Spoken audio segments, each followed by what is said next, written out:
André, t'as vu? Je vois rien. C'est parce que j'ai fait un tout petit mouvement. Bonjour et bienvenue à l'Académie du Gros Son. Moi c'est André. Et moi c'est Gérald. Alors aujourd'hui on va vous aider à avoir un niveau un petit peu plus avancé dans vos mix en vous donnant un truc qu'en fait on a constaté qu'on fait tout le temps et dont on n'a jamais parlé et ça a l'air évident et pas tant que ça. Donc je suis sûr que, j'espère que chez beaucoup d'entre vous ça va faire un petit déclic. Yes. C'est que souvent quand on veut changer un son et qu'il faut lui amener beaucoup de choses, par exemple lui mettre l'équivalent d'un gros EQ ou de beaucoup de reverb pour créer ça, souvent si on le fait comme ça tel quel, c'est brut, c'est amateur, c'est pas fini, on manque de contrôle, c'est compliqué. Et en général, c'est plutôt un ensemble de micro-mouvements, de petits mouvements ou de micro-mouvements. On va vouloir obtenir le même but, mais en accumulant des petites choses, qu'on va avoir le meilleur résultat. Ça, c'est un des gros trucs pour un mix avancé. Alors on parle de mix avancé aujourd'hui parce que aujourd'hui est un jour un peu spécial. Au moment où on sort cette vidéo, on a sorti un tout nouveau cours qui s'appelle tout de suite. Le mix avancé, la méthode AGS. On va dire que c'est un petit peu la suite de notre mix débutant, qui était vraiment pour les débutants. On en avait fait une méthode. Ça fait longtemps qu'on y pense. On voulait faire une suite. On voulait faire quelque chose parce qu'on a des cours aussi de l'Académie des pros. Là, on voit vraiment des pros travailler. Et c'est vrai qu'entre les deux, il y a une espèce de trou qui est un peu compliqué parce que quand on est débutant, c'est facile. On a tout à apprendre. Donc là, c'est facile à expliquer. Faire une méthode, il y a moyen de tirer une méthode qu'on a essayé de faire et d'ailleurs qui fonctionne bien, que beaucoup de gens utilisaient. Vraiment pas à pas, on sait là, où avancer. On peut faire ça facilement. Mais quand on voit les trucs de pros, il existe aussi beaucoup d'autres ressources sur Internet, on peut voir des pros travailler. Là, directement, on est directement en version finie, ils utilisent des techniques un peu avancées, parfois on n'entend pas trop ce qui se passe. C'est un retour aussi qu'on a souvent, on essaye de vous aider vraiment à entendre la compression, la phase, ce qui se passe. Parfois, des gens disent... je manque un peu d'entraînement, j'entends pas ce que vous dites, donc ça demande du temps. Et donc, entre les deux, entre le débutant et la personne qui maîtrise un peu tout ça, il y a un grand trou et c'est vrai que c'est pas évident. Parce qu'on a voulu faire cette méthode il y a longtemps et on s'est rendu compte que c'est compliqué parce que c'est pas totalement vraiment une méthode. On peut pas dire faites ça et vous allez avoir un mix avancé. En réalité, on s'est penché sur la question, on s'est dit, en fait, il y a une philosophie derrière, il y a un chemin, mais il n'y a pas un chemin, c'est chacun doit trouver son chemin, et il faut connaître les trucs et astuces pour suivre ce chemin. C'est plus, il faut avoir la bonne boussole, en fait. C'est ça, la bonne boussole. Tout est dans le matériel que vous avez vu quand vous étiez scout. Donc voilà. Et c'est compliqué à faire. Donc on a passé du temps pour vraiment trouver une solution pour mettre dans une méthode tout ça pour arriver à faire cette jonction entre je suis débutant, je maîtrise un peu un mix, il y a un truc sympa, mais c'est un peu plat, ça manque de trucs un peu excitants, et le truc pro en radio qui cartonne et qui se vend à des milliards d'exemplaires qu'on ne vend plus, donc qui sont streamés sur Spotify, YouTube par exemple. Bref, je vais pas parler du cours en long large, on est très excités parce qu'on est très content du résultat. Il sort là maintenant en même temps que cette vidéo, mais on va rentrer en détail un peu plus. Alors soit tu vas sur le site, le lien est dans la description si tu vas aller voir directement le cours après cette vidéo. Et à la fin de la vidéo, on te parlera un petit peu plus de ce qu'il y a dans le cours, si c'est intéressant. Mais ce dont on va parler aujourd'hui, en fait, c'est une essence et des choses dont on parle dans le cours. C'est un concept qu'on a abordé dans le cours et qu'on voulait partager avec vous, là, maintenant, tout de suite. Alors, on va, ce concept de petits mouvements, dont j'ai parlé avant, qui fait les résultats un peu subtils de contrôle et discrets, comme ça peut être un peu abstrait, dire, ok, c'est facile de dire qu'il faut faire des petits mouvements d'EQ avec 5 EQ différents, mais j'aimerais bien comprendre de quoi vous parlez. Eh bien, nous avons préparé 2 exemples pour vous évoquer ce qu'on peut faire avec des petits mouvements et voir ça dans la vraie vie. Donc tout ça, je vais vous montrer sur un exemple de Simon Corneli. Ça fait déjà un petit moment que c'est sorti. J'avais produit son EP à l'époque. C'est un truc assez simple, juste guitare-voix, avec un tout petit peu de trucs autour, quelques petits éléments de prod. Voilà, ça ressemble à ceci si jamais tu veux aller écouter après. C'est très très beau. Et si tu veux aller chanter des beaux morceaux à la guitare, à la plage cet été, ça c'est bien.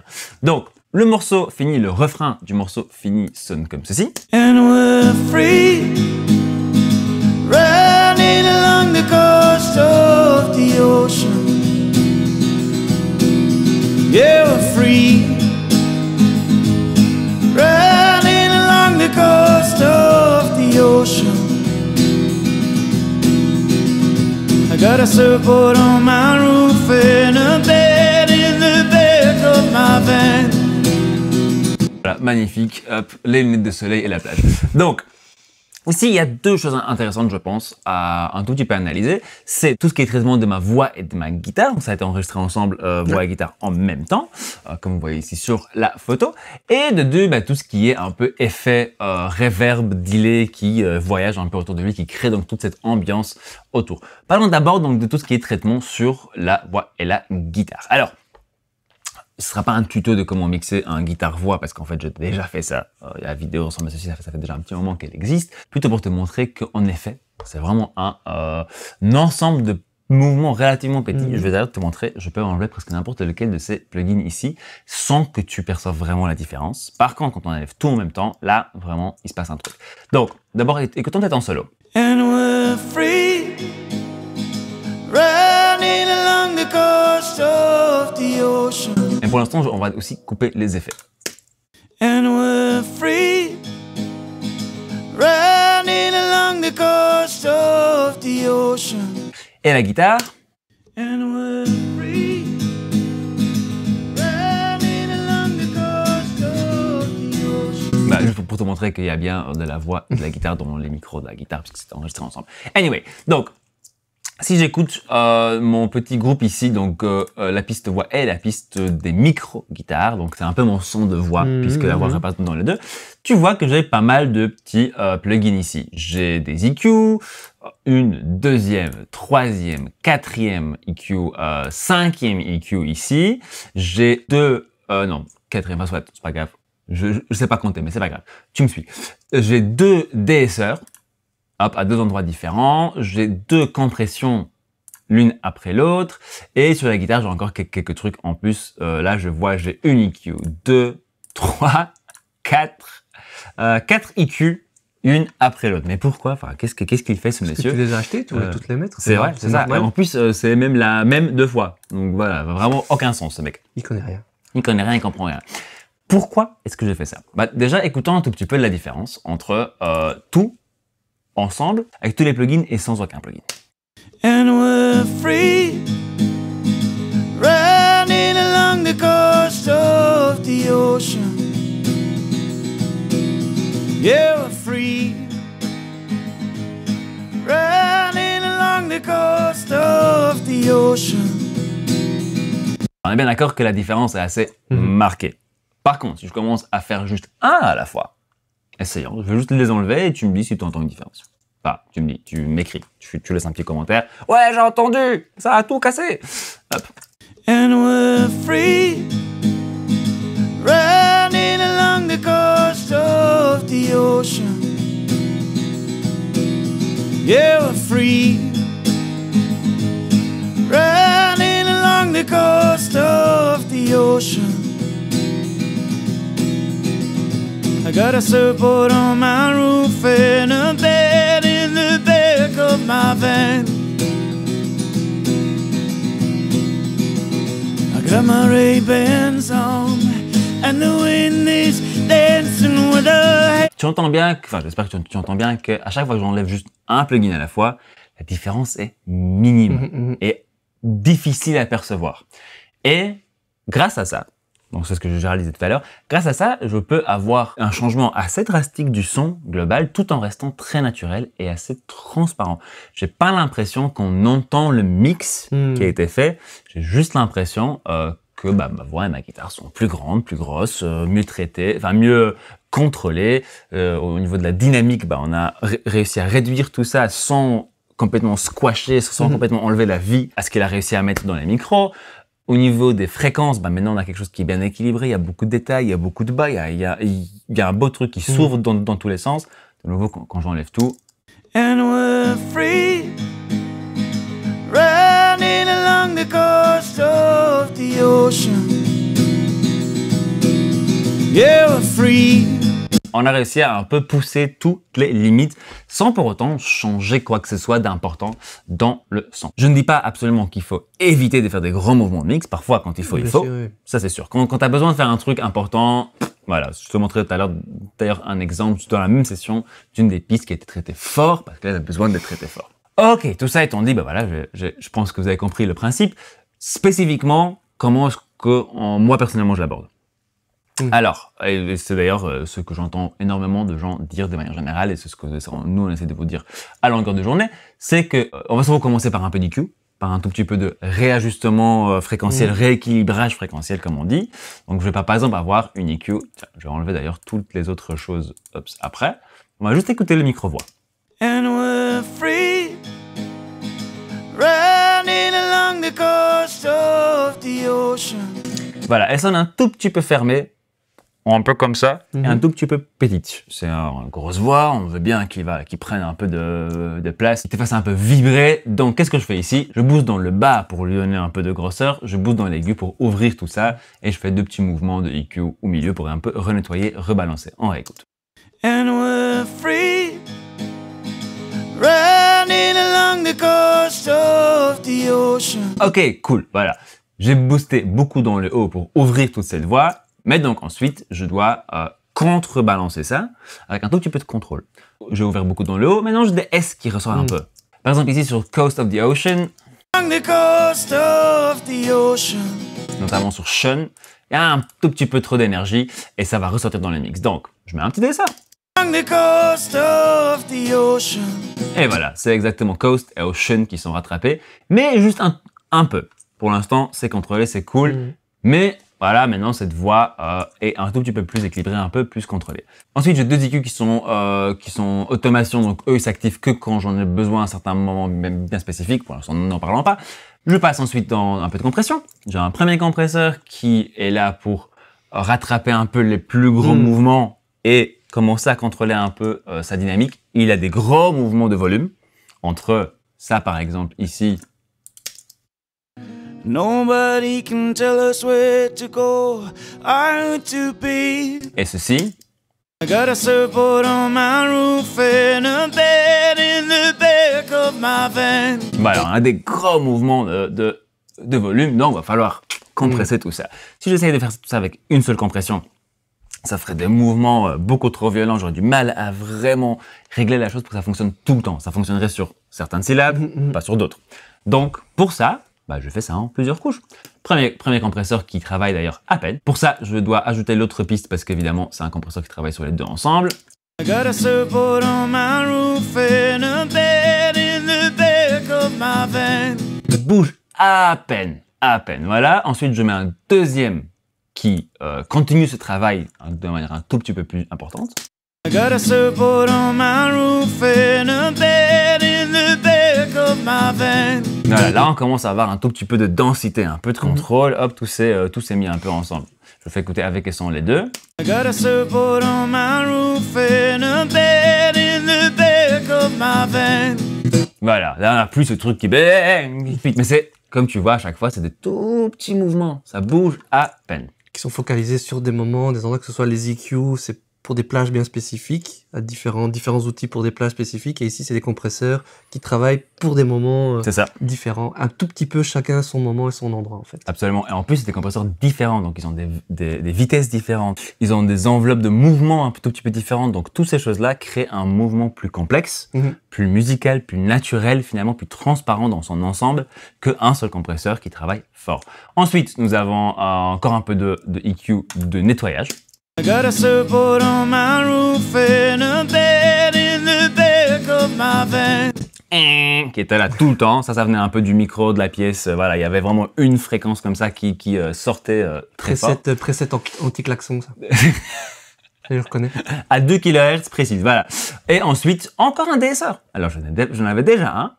Là, j'en remets un. Et plus tard, j'en ai encore un dans la chaîne, voire même 2. Donc, tout ça pour qu'il n'y ait pas un qui travaille énormément. I got a surfboard on my roof and a bed in the back of my van. Par exemple, ici, sur la fin de la phrase, il ne travaille pas du tout.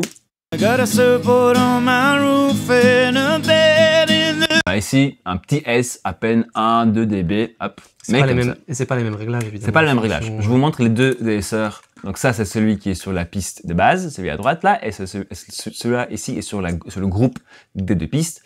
On n'écoute pas exactement la même fréquence. On travaille de 1, on travaille en wide, donc tout le son de l'autre, on travaille en split, donc que les S. Enfin voilà, tout ça pour créer un mouvement de plus en plus fin, de plus en plus intéressant, de plus en plus précis. Et après, tout ça repasse encore dans un autre groupe dans lequel j'ai encore une EQ, encore une sorte de DSR, chasseur de résonance, blablabla, et encore un DSR. Tu es fan de DSR. Bah, lui, il en avait besoin parce qu'il y avait vraiment des moments où il y avait énormément d'énergie là-dedans. Et ce que je voulais viser ici, dans cette production-là, c'était une sorte un son suave, un son doux, un son qui est vraiment plaisant à écouter tout le temps, malgré le fait que sa voix soit assez rocailleuse. Assez comme ça, voilà. Et qui me plaisait beaucoup aussi. Donc, pour trouver un peu le point de compromis entre les deux, bah, fallait travailler du coup beaucoup sur CS. Et je me suis rendu compte que quand j'ai essayé de faire ça avec un seul DSR, bah, le pauvre, il s'en est un peu comme ça. Il s'attend un peu dommage. Le classique cheveux sur la langue. Exactement. Ça, c'est pas ouf. Donc, on a réussi à faire ça. Voilà. Donc ça, c'est vite pour te montrer un peu sur les pistes individuelles avec tous les outils classiques, que ce soit saturation, que ce soit EQ, que ce soit compression, etc. La plupart du temps, ça marche mieux. En tout cas, on arrive à un niveau de contrôle beaucoup plus élevé si on utilise des petits mouvements et chacun de ces mouvements se focalise sur une plage problématique à la fois. Un problème, un rôle. Exact. Je pourrais faire tout dans un seul Pro Q2, par exemple, tous mes mouvements de EQ, mais le résultat ne serait juste pas aussi riche.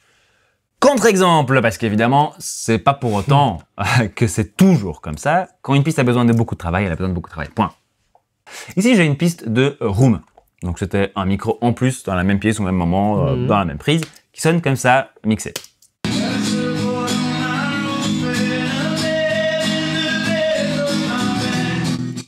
Lo-fi. Là, clairement, c'est distordu, etc. Blablabla. Comment ça sonne sans aucun traitement? Hop, tiens, je vais tout éteindre ici. Hop.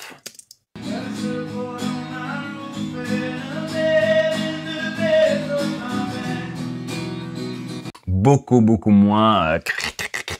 C'est juste plus naturel, un peu normal. Donc j'ai une compression qui fait beaucoup, si je me souviens bien.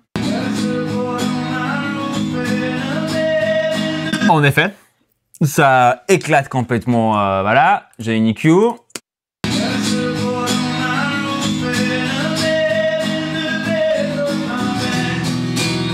Qui de nouveau fait beaucoup, et encore une tranche de console qui fait de nouveau beaucoup.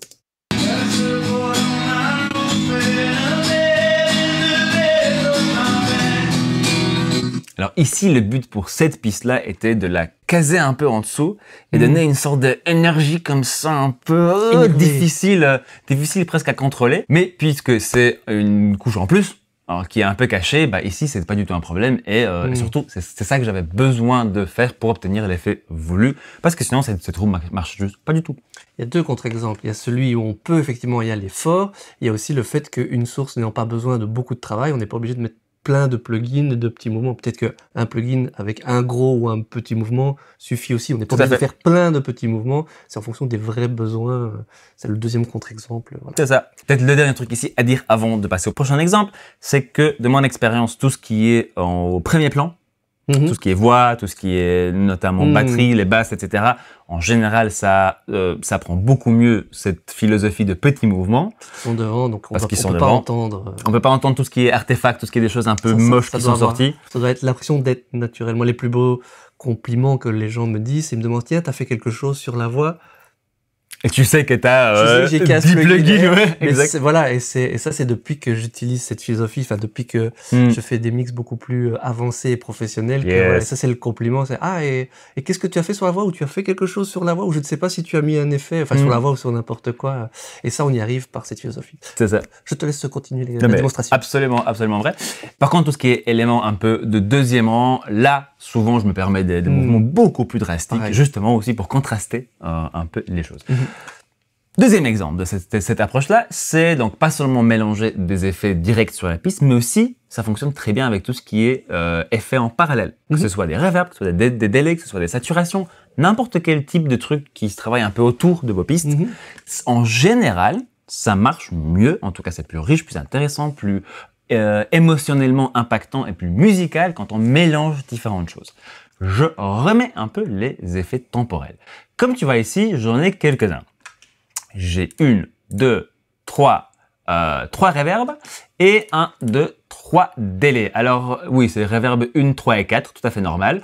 Qu'est-ce que ça fait ensemble? Je te fais réécouter la chose. I got a surfboard on my roof and a bed in the back of my van. On est bien d'accord qu'il y a une belle ambiance autour, mais par contre, je pense, tu peux me dire évidemment si tu n'es pas d'accord, qu'on n'entend pas nécessairement une reverb. On entend juste une sorte d'ambiance un peu rêveuse autour de lui, mais sa voix est quand même très présente, très devant, assez pop. Et comment est-ce que j'ai obtenu ça? Justement, en mélangeant des petits apports spécifiques de différents effets. Je vais te faire écouter d'abord tout ensemble. I got a surfboard on my roof and a bed in the back of my van. Voilà, et si maintenant on coupe un tout petit peu les choses et je vais les ajouter une après l'autre. Hop, je vais couper tout ça. La reverb 1. I got a surfboard on my roof and a bed in the back of my van. Donc une petite plate, un peu, je crois que c'était une seconde, enfin ici j'ai noté 1 seconde et demie, ça se trouve c'est même, 2 et demi plutôt. Celle-là spécifiquement est assez riche, assez chaude comme ça dans sa couleur, il y a beaucoup de bas, il n'y a pas énormément de détails dans le haut, dans celle-là, la Little Plate de chez Soundtoys. Deuxième reverb qu'on met ici, hop. I got a surfboard on my roof and a bed in the back of my van. De nouveau, une plate, celle-là, un tout petit peu différente. Il y a un tout petit peu plus de détails, il y a un tout petit peu plus de longueur. Voilà, 2-3 choses qui sont un peu différentes ensemble. I got a surfboard on my roof and a bed in the back of my van. Commence à avoir un peu d'ambiance, mais on n'entend pas un truc très spécifique. Et ça c'est cool. Troisième reverb, celle-là j'ai appelé bizarre. Ça, c'est la proto-verb. Alors si tu connais pas, va checker, c'est gratuit, c'est vraiment cool. Et c'est complètement random. Tu sais jamais ce que tu vas voir. I got a surfboard on my roof and a bed in the back of my van. Voilà, celle-là elle est beaucoup plus bas dans le mix, donc on l'entend pas beaucoup et puis elle est très courte. Donc c'est un peu une room un peu particulière. Hop. Ensuite, on a 3 délais. Je vous passe vite fait le truc. On a un petit slapback d'abord, donc un truc très très court. I got a surfboard on my roof and a bed in the back of my van. Juste ouvrir un peu la chose. On a un premier délai. I got a surfboard on my roof and a bed in the back of my van. Voilà, un truc qui remplit un peu l'espace entre les syllabes. Assez riche, assez fermé quand même. Et un dernier délai. I got a surfboard on my roof and a bed. Alors forcément, j'ai beaucoup poussé pour que tu l'entendes. Là, tout l'inverse. Surtout du détail dans le médium, pas dans le haut, très distordu, etc. Je le remets au volume auquel il était dans le mix. I got a surfboard on my roof and a bed in the... Ok, ouais, il est là, mais au moment où tu joues, il est à peine là. Et encore une fois, tout ensemble, hop, voilà, on enlève tout ça. I got a surfboard on my roof and a bed in the back of my van. Là, ça fait un ensemble riche, on n'entend aucun élément spécifique, mais ensemble, ça fait une belle atmosphère. I got a surfboard on my roof and a bed in the back of my van.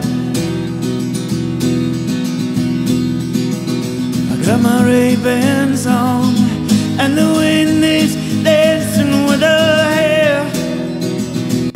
Et voilà, juste pour te montrer que donc, une fois qu'on commence à avoir des petits apports, des choses aussi fort contrastées, des choses qui font des choses vraiment différentes, et qu'on les ajoute ensemble, ça fait un mix beaucoup plus riche, beaucoup plus complexe, beaucoup plus musical et plus émotionnel, je pense.